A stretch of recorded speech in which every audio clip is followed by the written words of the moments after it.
जय हिंद साथियों, स्वागत है आज का session business study important MCQ series number 6 में। यह जो सेशन है यह हमारा अंतिम सेशन होगा बिजनेस स्टडी सीरीज का, क्लास 12th का।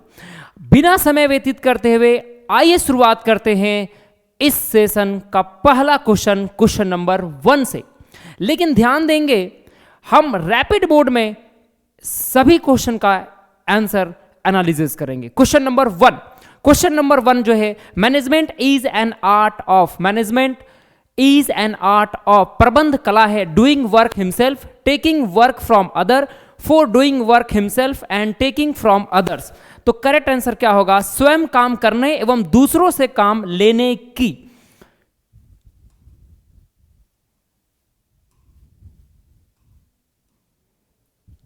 Option number C is the correct answer. यानी मैनेजमेंट क्या करता है?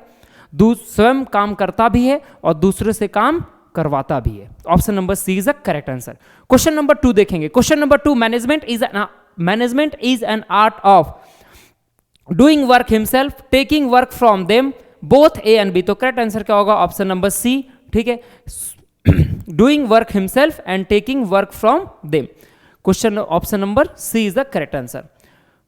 अब क्वेश्चन नंबर 3 देखेंगे। The essence of management is, प्रबंध का सार है, प्लानिंग, ऑर्गेनाइजिंग, स्टाफिंग, कोऑर्डिनेशन। तो कोऑर्डिनेशन जो है यानी कोऑर्डिनेट जो है वो क्या है सर? हमारा प्रबंध का सार है। Option number D is the correct answer. Question number 4 देखेंगे। Question number 4, scientific management was introduce इन। इसको थोड़ा सा ध्यान से देख लेंगे, एक स्टेप आगे तक हम लोग जो है इस क्वेश्चन को देखेंगे। अगर आपको जो ऑप्शन दिख रहा है, ऑप्शन के अनुसार अगर हम चले कि साइंटिफिक मैनेजमेंट वाज इंट्रोड्यूस, तो साइंटिफिक मैनेजमेंट का जो इंट्रोड्यूस हुआ था वो कब हुआ था? 1913 को।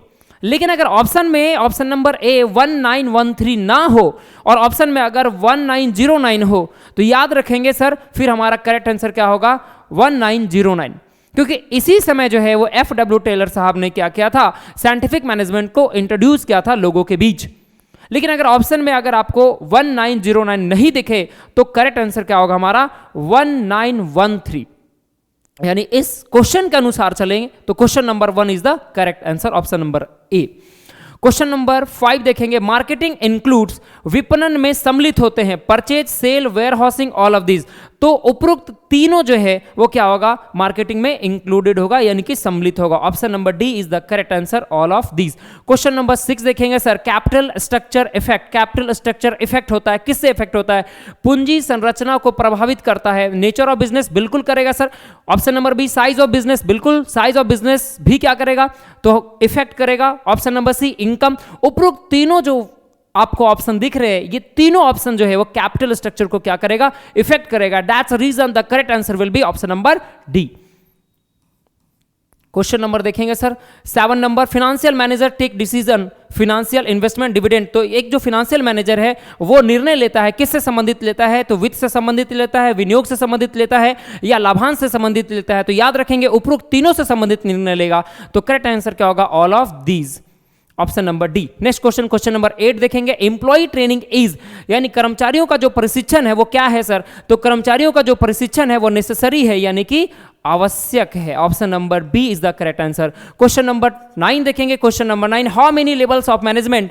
तो लेवल ऑफ मैनेजमेंट कुल कितने हैं सर? 3 है। There are 3 level of management. ठीक है, कौन दिए थे अगर ये क्वेश्चन पूछे तो याद रखेगा प्रोफेसर ब्रेज साहब ने जो है वो लेवल ऑफ मैनेजमेंट दिए थे। अगर आपको याद रखे क्वेश्चन ये भी बोल रहे कि level of management are depends upon, तो आप ये बोलेंगे कि level of management are depends upon nature of the business. Nature of business के ऊपर जो है वो क्या करता है? लेवल ऑफ मैनेजमेंट डिपेंड करता है। अगर कोई व्यक्ति पान का गुमटी खोल के रखा है तो वहां पर लेवल ऑफ मैनेजमेंट 3 नहीं होगा। इसलिए कहा जाता है कि level of management are depends upon nature of business. और इसके देने वाले व्यक्ति कौन थे? इसके देने वाले जो व्यक्ति थे वो प्रोफेसर ब्रेज साहब थे। ठीक है, लेकिन हमको याद रखते हैं उनको प्रोफेसर बेंच के नाम से। ठीक है, ऑप्शन नंबर क्या होगा हमारा इस क्वेश्चन का? Option number B is the correct answer. How many level? 3 level, top level, middle level and lower level. Option question number 10 देखेंगे। Question number 10, management is a profession, this statement is. यह जो हमारा statement है वो कौन दिया है? यह statement American management of association ने दिया था। यानी करेक्ट आंसर हमारा क्या होगा? Option number B.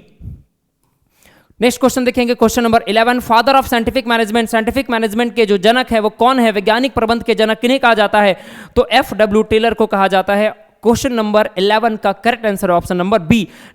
Next question देखेंगे, question number 12, the experiment done by Taylor under scientific management. Scientific management के अंडर जो है वो टेलर साहब ने जो है वो एक्सपेरिमेंट किया था। कौन कौन सा एक्सपेरिमेंट किया था? ऑप्शन नंबर ए, मोशन स्टडी बिल्कुल किए थे सर, फैटजी स्टडी बिल्कुल किए थे, टाइम स्टडी बिल्कुल किए थे, यानी उपरोक्त तीनों जो है उन्होंने क्या किया? एक्सपेरिमेंट किया। कौन? हम नहीं सर, हम बिल्कुल नहीं किए, हम तो छोटा आदमी, ठीक है, टेलर साहब। कौन? टेलर साहब। Option number D is the correct answer. Next question देखेंगे, question number 13, 14 principle of management is given by. तो 14 प्रिंसिपल ऑफ मैनेजमेंट कौन दिए थे? हेनरी फॉल साहब दिए थे। कौन दिए थे? हेनरी फॉल साहब दिए थे, यानी कि करेक्ट आंसर क्या होगा? Option number A. Next question देखेंगे, question number 14, wholesaler sells goods to.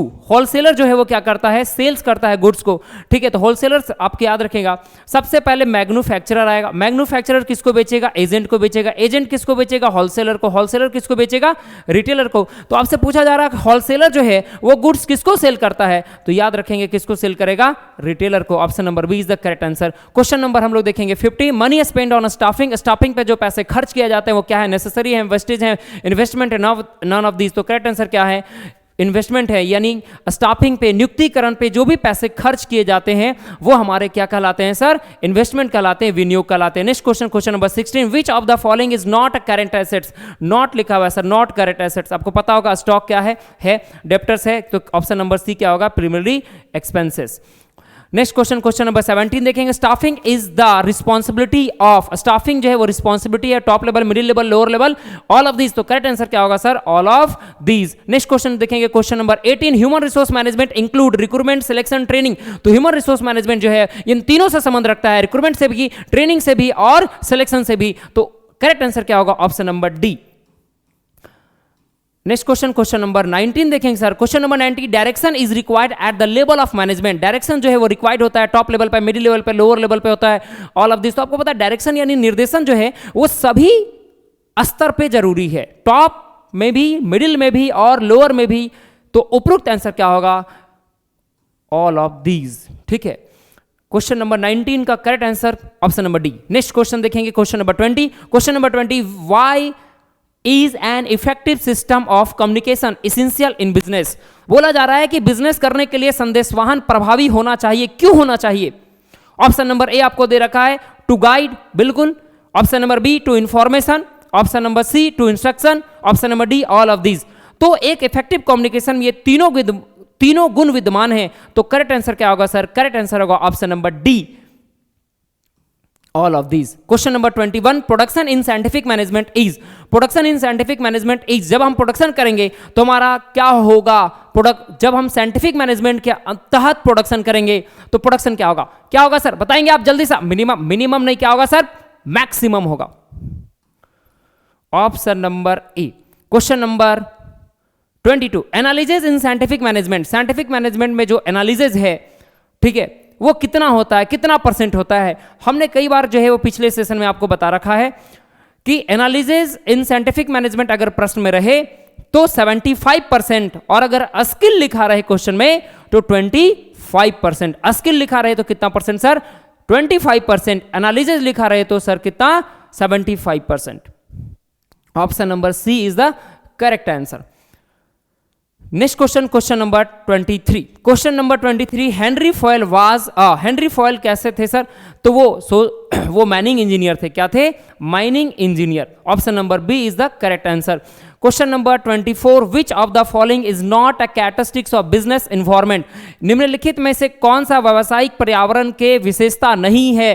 क्या लिखा हुआ सर? व्यावसायिक पर्यावरण की विशेषता नहीं है। क्वेश्चन में अगर नहीं दिखे तो उसको ज्यादा महत्व देना है, ज्यादा इज्जत देना है, ठीक है। यह आपको बात हमेशा याद रखना है एग्जामिनेशन में जब प्रश्न को सॉल्व कर रहे होंगे, क्योंकि यहां पर आपको उंगली सीधे घी में डाल के जो है सीधे उंगली से नहीं निकालना है, बल्कि उंगली टेढ़ी करके निकालना है घी, क्योंकि नहीं करके लिखा हुआ है प्रश्न में, ठीक है। तो which of the following is not characteristics of business, not characteristics of business environment. तो एम्प्लॉई जो है सर इसका क्या होगा? Correct answer option number B, यानी कि जो कर्मचारी हैं वह व्यावसायिक पर्यावरण की विशेषता नहीं है।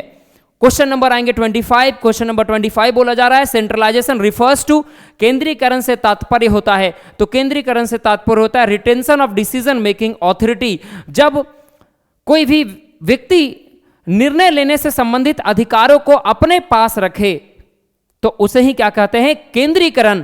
और विकेंद्रीकरण क्या होगा सर, ठीक इसके उल्टा, जब कोई व्यक्ति अब निर्णय लेने से संबंधित अधिकारों को क्या करे, बांट दे, तो उसे क्या कहेंगे, डिसेंट्रलाइजेशन। तो आपसे सेंट्रलाइजेशन पूछा तो करेक्ट आंसर क्या होगा, option number A. Next question, question number 26 देखेंगे।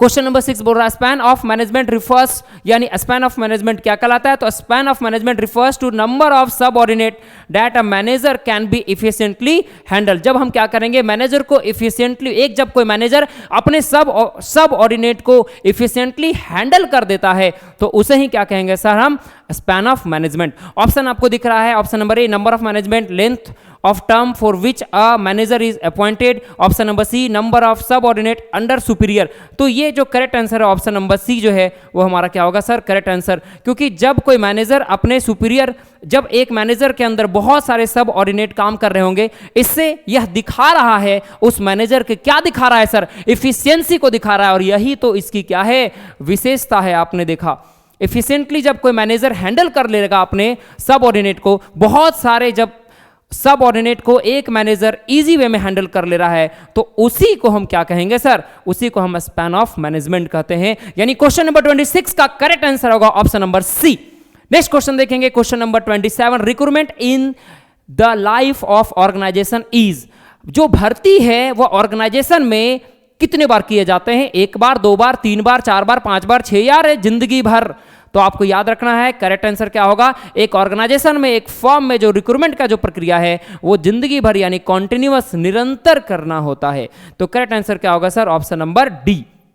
क्वेश्चन नंबर 28 देखेंगे सर। क्वेश्चन नंबर 28 बोल रहा है मेथड ऑफ डेवलपमेंट। तो आपको याद रखना है कि जो मेथड ऑफ डेवलपमेंट होते हैं कितने तरह के होते हैं सर, 4 होते हैं मेथड ऑफ डेवलपमेंट। आपको चारों दिखा है सर। पहला number cause and effect, option number 2 दे रहा है problem and solution, option number 3 chronological, and number 4 जो है वो है कंपेरिजन। ठीक है, ये 4 जो है वो क्या है, मेथड है डेवलपमेंट का। तो मेथड ऑफ डेवलपमेंट जो है वो कितने होते हैं सर, 4 होते हैं। क्वेश्चन नंबर देखेंगे, question number 29, maximum wide scope, maximum wide scope is of. इस क्वेश्चन को थोड़ा सा ध्यान से देखेंगे सर। क्या करेंगे, ध्यान से देखेंगे, क्योंकि यह प्रश्न आपको जो है वो क्या कर सकता है, 1 मार्क्स दे सकता है आपके एग्जाम में, और 1 मार्क्स आपका प्रश्न छीन भी सकता है आपके एग्जाम से। इसलिए इस प्रश्न को ध्यान देना है। और आपसे पूछ रहा है कि सबसे अधिक व्यापक क्षेत्र है किसका, ब्रांड का, ऑप्शन नंबर बी लेबलिंग का, ऑप्शन नंबर सी पैकेजिंग का, ऑप्शन नंबर डी ट्रेडमार्क का। जो सबसे व्यापक क्षेत्र है सर वो किसका होता है, पैकेजिंग का। याद रखेंगे सबसे व्यापक क्षेत्र किसका होगा, पैकेजिंग का। तो करेक्ट आंसर क्या होगा sir, option number C is जो हमारा है वो क्या होगा, करेक्ट आंसर होगा। ऑप्शन नंबर जो है हम देखेंगे question number 30। Question number 30, legally SEBI was established, यानी आपसे पूछा जा रहा है वैधानिक रूप से सेबी की स्थापना कब हुई थी। तो वैधानिक रूप से सेबी की स्थापना कब हुआ था सर, वैधानिक रूप से सेबी की स्थापना 12 अप्रैल 1992, ठीक है, 1992 को हुआ था। ठीक है, लेकिन कौन किए थे sir, security and exchange board of India act. कौन सा एक्ट के तहत हुआ था, security and exchange board of India, security and exchange board of India act 1992। कब हुआ था, अप्रैल 12, 1992। आपको ऑप्शन में दिख रहा है, ठीक है sir, option number C. Option number C आपका क्या होगा, करेक्ट आंसर, कि लीगली जो है वो हमारा सेबी का स्थापना 1992 को हुआ था, यानी 1992 को हुआ था। ठीक है, आप याद रखेंगे, ध्यान देंगे कि हमारा जो सीरीज चल रहा था business study MCQ series class 12th का, आज उसका अंतिम जो है सर सेशन है। ठीक है, और हम लोगों ने कुल 6 सेशन किया है। इस 6 के सेशन में लगभग हम लोगों ने sir approximately sir 200 question MCQ का हम लोगों ने डिस्कस किया है, लेकिन इसमें से 50 क्वेश्चन रिपीटेड होंगे और रिमेनिंग जो क्वेश्चन 150 हैं वो आपको नए क्वेश्चन देखने को मिले होंगे। आपको एग्जामिनेशन में कुछ नहीं करना है ऑब्जेक्टिव क्वेश्चन के लिए। इस सेशन को बार बार, ये 6 आपको जो सेशन दिख रहा है इसको बार बार आपको देख लेना है। आपके एग्जामिनेशन में ये योगदान करेंगे, मदद करेंगे, हेल्प करेंगे आपको अच्छे नंबर लाने में। किसमें सर, सब्जेक्टिव में नहीं सर, ऑब्जेक्टिव में। हम ये उम्मीद करते हैं कि ये सभी सेशन देखने से आपका बिजनेस स्टडी में 40 मार्क्स में से कम 38 मार्क्स आप अचीव करें। इस सेशन को देखने के लिए, इतना सारा प्यार करने के लिए, इतना सपोर्ट करने के लिए दिल की गहराइयों से आप सभी लोगों का धन्यवाद। Thank you so much.